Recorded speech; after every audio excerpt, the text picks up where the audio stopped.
Christian Pierre, bonjour. Bonjour. Le Conseil constitutionnel, dit Conseil des sages, a rejeté la taxe carbone du gouvernement Fillon. Bonne ou mauvais choix?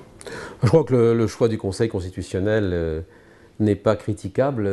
Tel que le gouvernement l'avait conçu, la taxe carbone n'était pas constitutionnelle et les sages ont eu raison de censurer le texte. Ce qui est d'ailleurs un camouflet pour le gouvernement.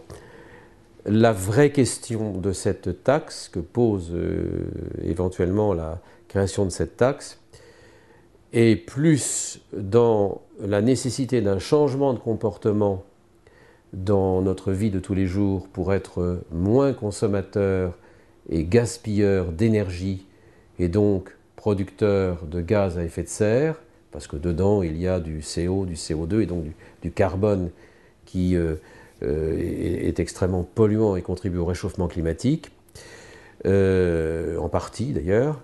Le réchauffement climatique n'a pas cette seule explication. Mais le changement de comportement qui doit aboutir à un changement de modèle économique, de type de croissance, voilà la vraie question.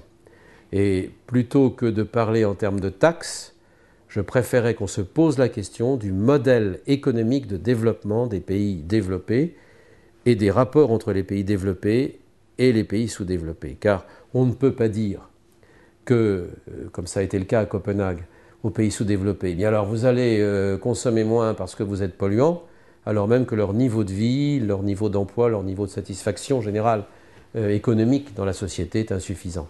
C'est vraiment se payer de mots et c'est être hypocrite. Donc je pense que le comportement individuel, d'une part, le modèle de développement économique, d'autre part, voilà les deux vraies questions d'une civilisation du futur qui soit moins, entre guillemets, carbonée.